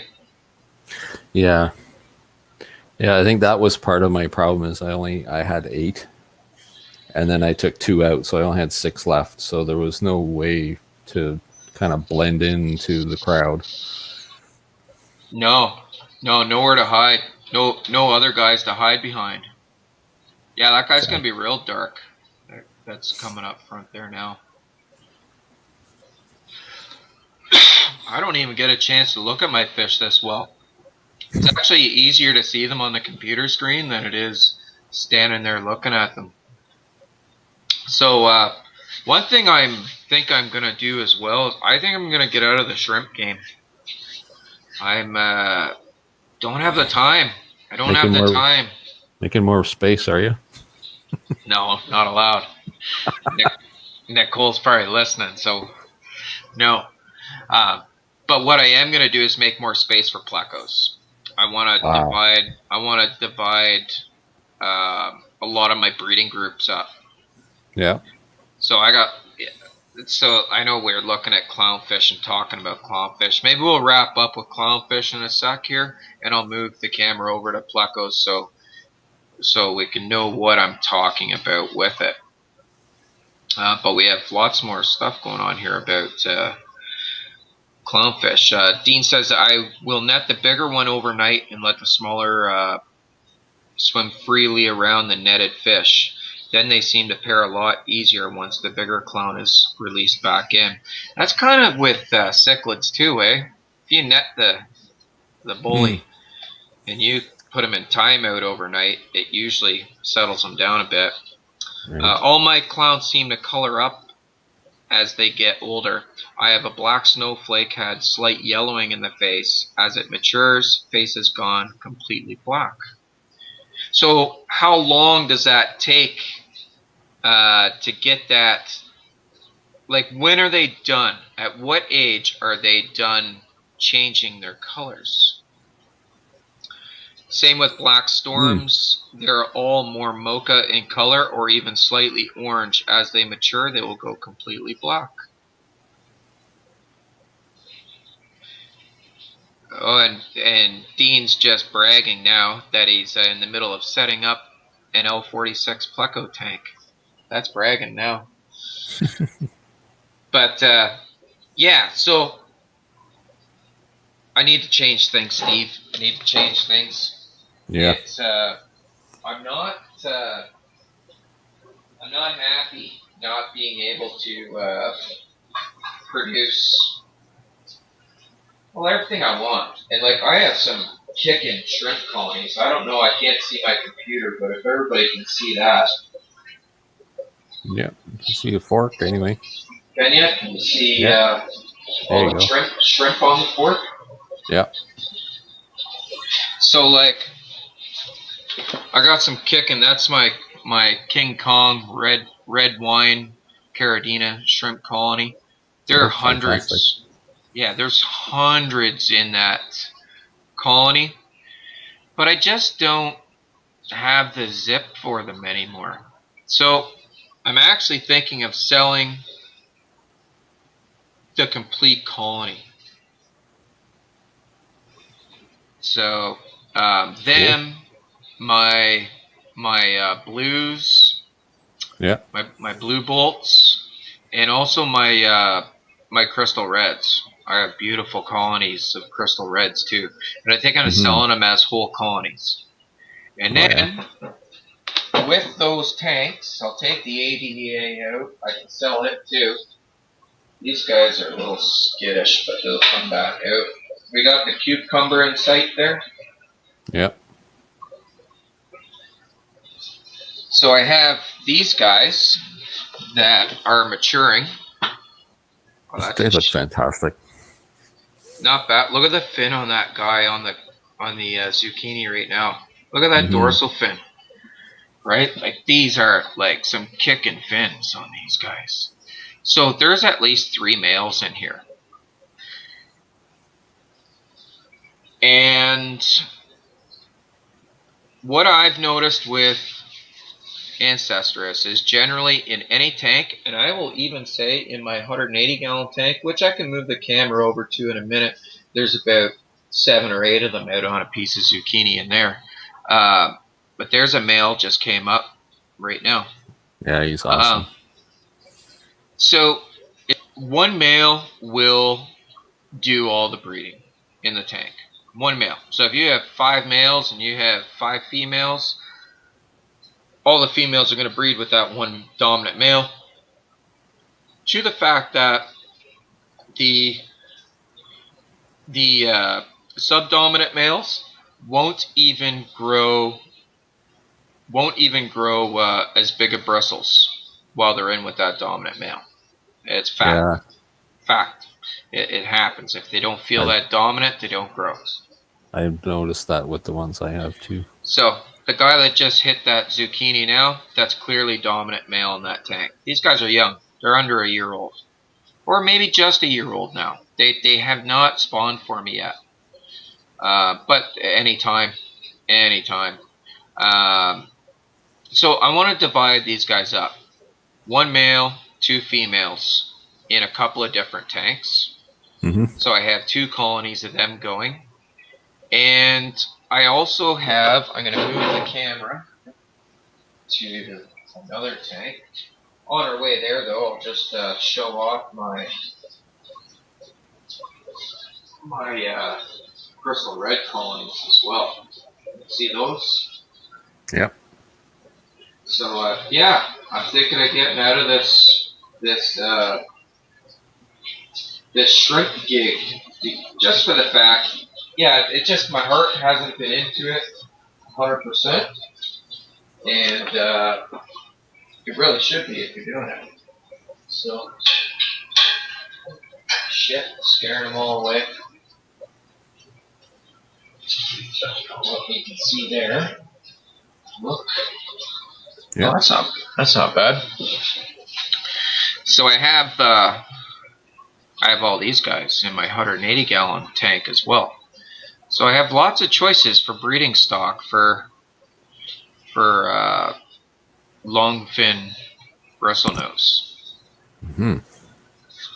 So yes, that'll give me 6 tanks, 6 20-gallon cubes, so I can do 6 colonies of plecos on that tank, on that rack. Cool.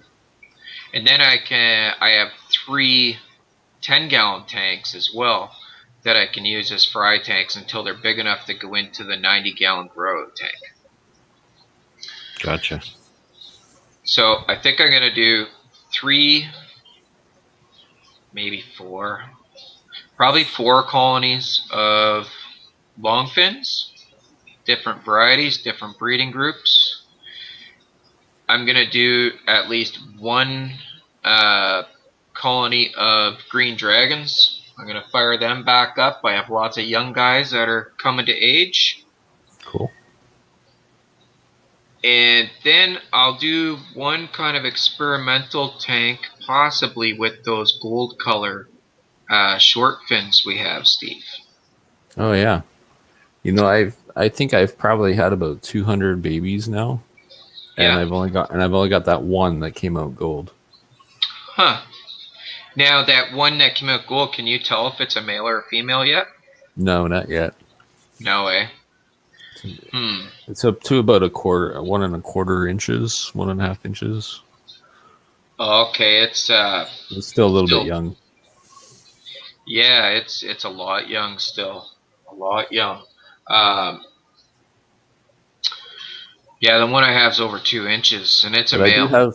I do have that long fin albino male, Ah, yes. but I don't have a mate for it. No, I can see a. There's what do you want? You want a long? Do you want a brown or an? All mine have albino genes, and there's a big female I see albino that. on the I top of see there that. right now. I see Yeah, that. all mine have albino genes. That I But the that I can tell you. you've seen that male. It's got really weird horns. It does. It does. It's got a lot of horns. But it doesn't Yeah, have that was competition either. no. Well, it was a the guy was getting rid of it. He didn't want it anymore, so I said, "Well, I'll give it a home." There's another female that just jumped in there as well. Uh, yeah, Yeah, that one's pretty nice right there up front. yeah. I'll say. Fins are a little split up, but that's because she's an active breeder.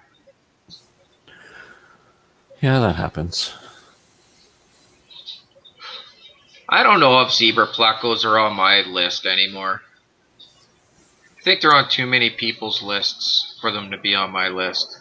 Yeah, I guess long fins are on people's list too, but anybody can get long fins. Hell, I'll sell people long fins. But I'm more breeding long fins now. That's why I want so many tanks. Is to sell wholesale. gotcha. Uh, that's why I'm going for, because I use the 90-gallon grow tank to finish them off anyways. So Mhm. I can get them to pretty big size pretty quick. Yeah, I can't expand anymore in the space I'm in. I have to I have to move.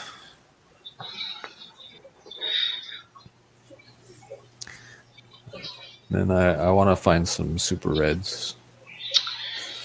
Yeah, well yeah, they're kind of on my list. They're on my list too. So when you find some, there's I think that's the boss that just came on to the zucchini. Nice. Or is he on the backside there? He's got big horns. I don't know. The last male standing on that piece of zucchini will be the boss. Because as soon as he comes to the other side, somebody's He's, gonna get agitated. he's gonna kick everyone off. Yeah. But yeah, drop a piece of. Yeah, look, there's boss. Did you see that? Yeah. Booted his ass off, said you can wait. Now, the one coming up that's like at the fork right now, but not on the zucchini, the big albino male, that used to be the boss. And then this fella took over. Okay. hmm But there's a lot of fish in that tank, but it's also a really big tank. That's a 180-gallon tank. And that's all it's got is plecos in it and my Parasips cichlids in it. Right. So I'm going to take some out of here and add them to the breeding program over here on the rack, Very cool. and yeah, see what happens with it. I think it should work out good. Should. Yeah. Um, Don't see why it wouldn't. my Fisher Woodcat spawned again. Oh yeah. How are they doing? They're spawning a lot, but they scatter their eggs all over the place, and I just found like probably 50 eggs stuck in the impeller of the wave maker in there. They seem to just scatter them around and they don't care about them. They're everywhere. They don't even stick to stuff that good really. So I guess if I was Oh going to be really? They serious about it, I'd have to shut the put wave some maker off. put some kind of protection around it or something. Well, yeah, I guess. Or they could just spawn at the other end of the tank would be great. Because I have the L128s in there as well. and they've been extremely active lately. So I don't want to mess with anything in that tank. Yeah. It's yeah, it's they're. Here, I'm gonna move the camera over to it. They're extremely active lately. My pH has finally started dropping in my tank. Give me 1 sec, Steve. I gotta take the headphones off.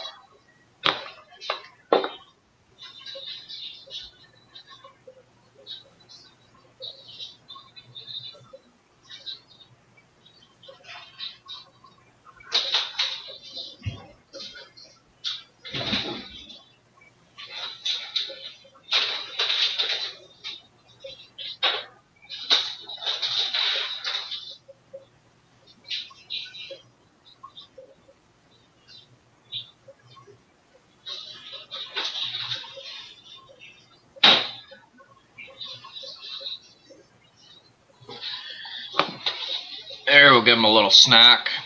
Yeah. I wish mine would eat zucchini. Your L128s won't, eh? No, it just goes fuzzy if I put a zucchini in there. Oh, wow. They don't Yeah, even mine touch eat it. So what, oh, you can see my reflection in there. They like the bug bites. That's what that is. The fluval pellet, yeah. Same ones, I think. Yeah, that's the pleco bug bites. Those Fisher woodcats go crazy for it. They go crazy for it, and if there's any left, the L128s get it, but there probably won't be any left. They can eat a lot. So I started filtering my tank with peat. I don't know how long ago that was now. Probably 4 or 5 weeks ago. Yep. The KH has finally dropped to 2, and my pH has dropped down to 7.8. So the KH is down to 2. What's the GH at? My GH is still through the roof. It's 12. Oh, shit. But it's taken that long for the peat to just get rid of the KH. So and the last time I did a water change, I mixed RO and tap water to match the tank. Okay. Okay. So that it didn't go up, and so the peat was still bringing it down.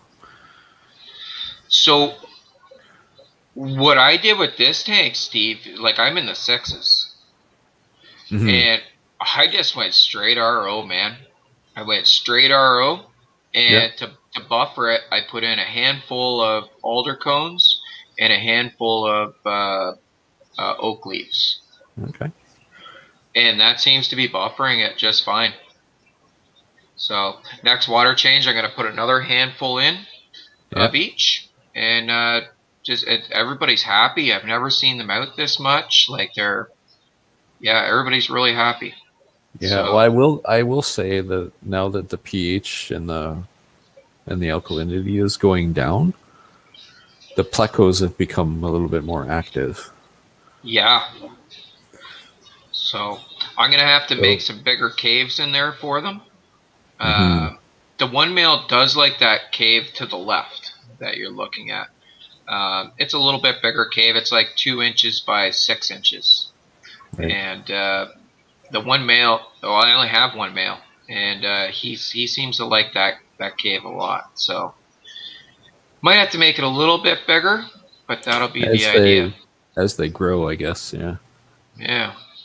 Like they don't even fit in the caves that I got from you. No, yours are a little bit bigger than mine are. Yeah. Mine, I started out at 2 inches. Is how big they were when I bought them. That's cool. Same with the Fisher woodcats. They were 2 inches too.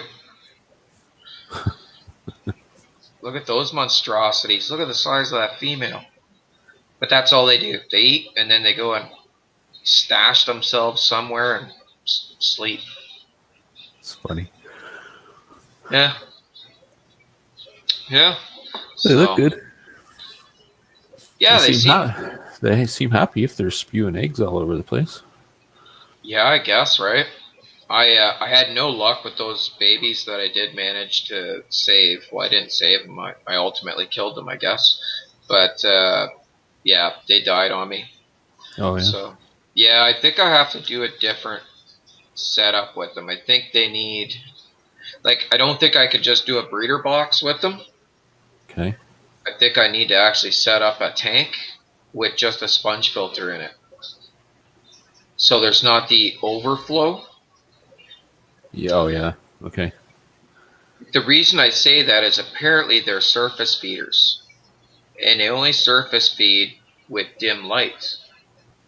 So if Huh. I could give them their own light with enough of a cover on it that it was just dim light all the time, Yep.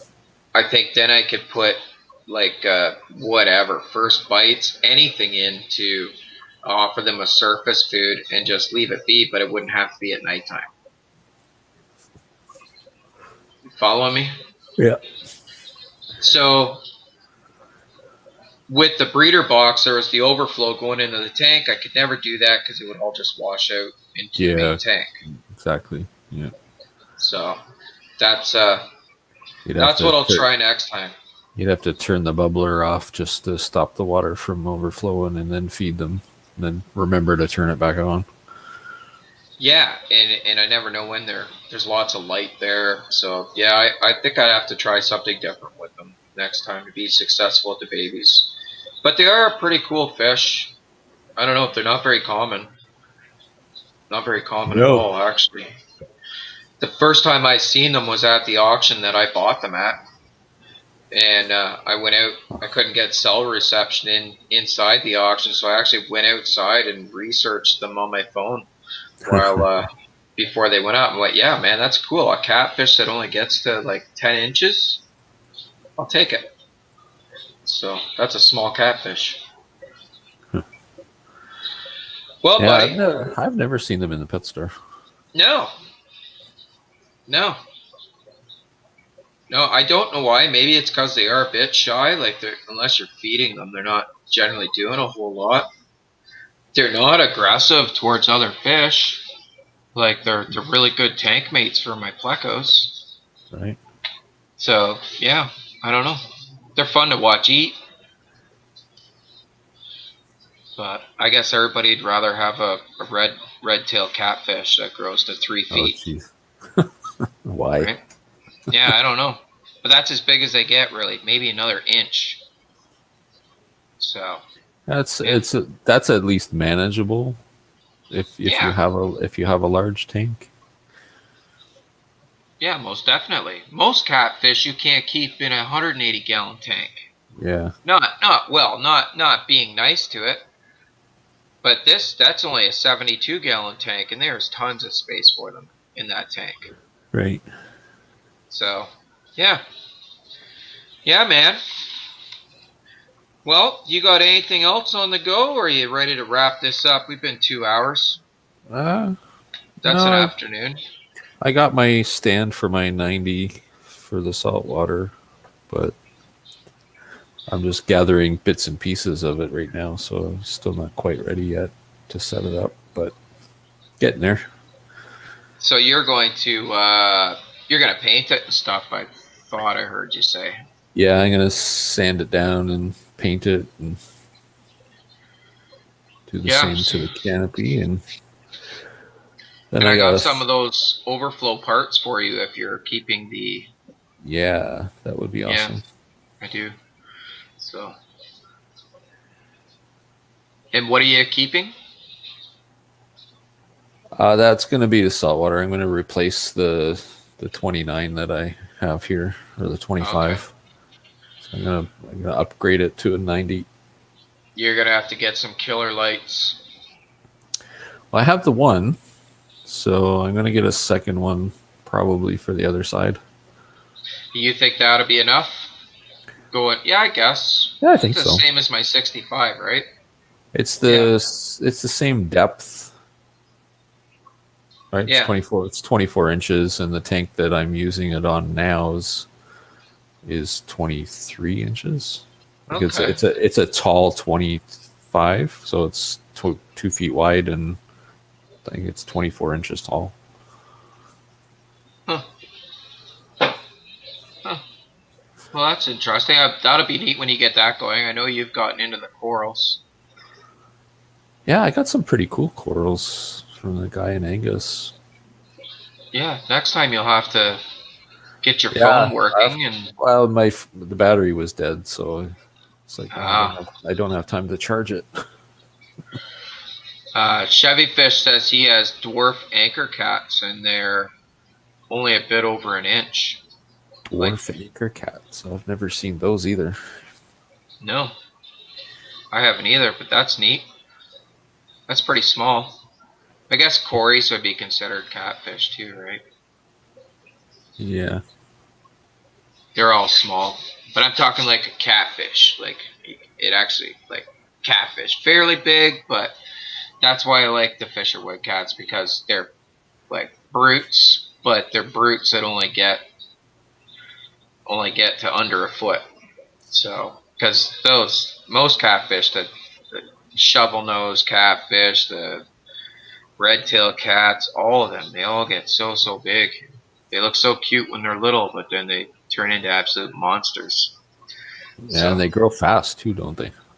yeah, yeah, you're busting out of a 180 in like a year. Yeah. That's pretty crazy. So I guess fish or woodcats to me was an alternative to that I can have a bit of a brute catfish, but have it in a manageable size tank. And they grew extremely fast too. Like yeah, a Mm. year and they're full grown. But yeah, man, I think I'm ready to wrap this up. Alrighty. Uh, Thank you, Life, for the super chats. Really appreciate them. Chevy Fish, as always, thank you for modding. Rico Stan, everybody that came on to our show. Thank you very much, Steve. Thank you very much for Yeah, coming on thank and you. co-hosting. And until we have time to do another one, goodbye, everybody. Have a great afternoon. Talk to you later.